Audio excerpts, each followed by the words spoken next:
फिर एक तो अंधेर ही हो गया। मामू बहुत कमजोर हो गए थे।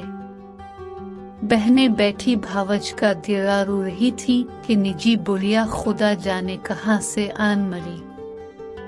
पहले तो वो शुजात मामू को नाना जान समझकर उनसे फ्लर्ट करने लगी।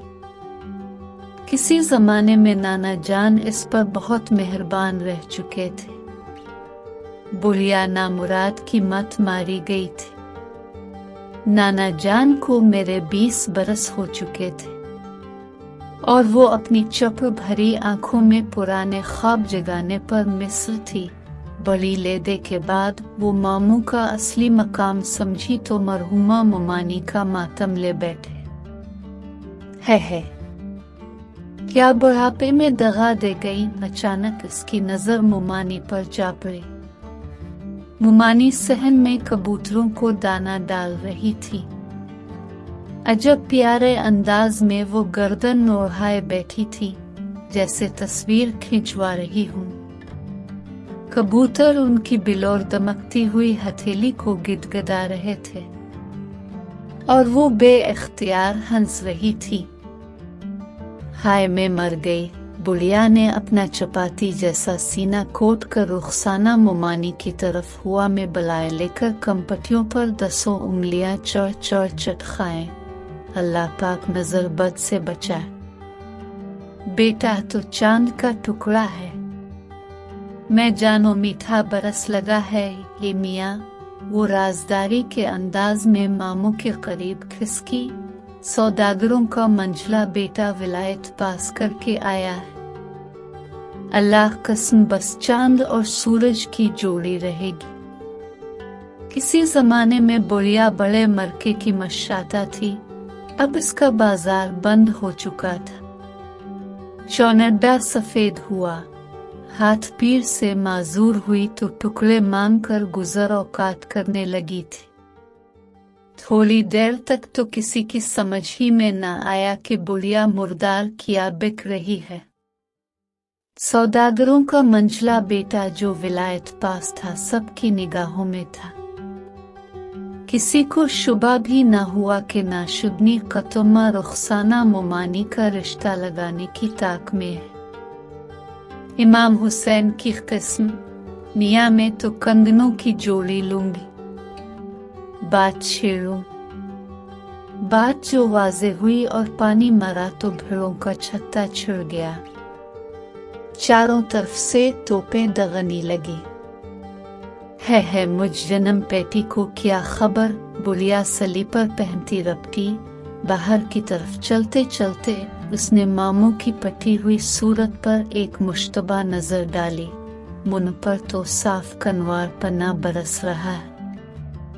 इस दिन शुजात मामू ने कुरान उठाकर सबके सामने कह दिया कि ये दोनों बच्चे उनके नहीं, अड़ोस पड़ोस की मेहरबानियों का फल हैं जिनसे रुखसाना बेगम ताक झान किया करती है। इस रात वो रोते रहे, कराहते रहे, अंगारों पर लूटते रहे।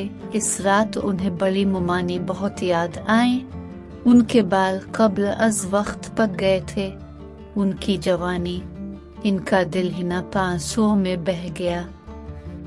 मैं और पासाई का मुजस्समा, वफा की पुतली, उनके हिस्से का बुढ़ापा भी उन्होंने अपने वजूद में समेट लिया और शरीफ बीवियों की तरह जन्नत को सुधारे। आज वो होती तो ये दर्द, ये सोजिश, ये सफेद जड़ों वाले मेहंदी लगे बाल, ये रस्ते नासूर, ये तन्हाई बच जाती। फिर बुढ़ापा यूं न दिलाता। दोनों साथ बढ़वे होते, एक दूसरे के दुख को समझते, सहारा देते। अमर बैल दिन दूनी रात चौगनी फैलती गई। बड़ के पेड़ का तना खोखला हो गया, टहनियां झूल गई, पत्ते झड़ गए। बैल पास के दूसरे हरे भरे पेड़ पर रेंग गए। कैसा जासूस समा था। शुजात मामू की मैयत सहन में बनी सनवरी रखी हुई थी।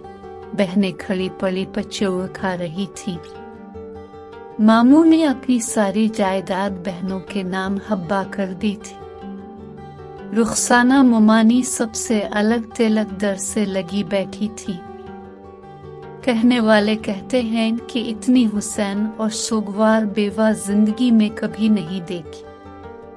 सफेद कपड़ों में वो अजीब पुरस्रार ख्वाब लग रही थी।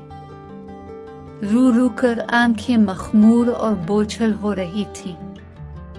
जर्द चेहरा पुखराज के नगीने की तरह दमक रहा था। परसे को आने वाले सब कुछ भूलकर बस उन्हें तकते रह जाते। उन्हें मरहूम की खुश नसीबी पर रश्क आ रहा था। मुमानी पर बेपना बेबसी और अफसुर्दगी छाई हुई थी। खौफ और सरासिमगी से उनका चेहरा और भी भूला लग रहा था। दोनों बच्चे उनके पहलू से लगे बैठे थे। वो उनकी बड़ी बहन लग रही थी। वो गुमसम बैठी थी, जैसे कुदरत के सबसे मशाक फनकार ने अपने बेमसल कलम से कोई शाहकार बनाकर सजा दिया हो।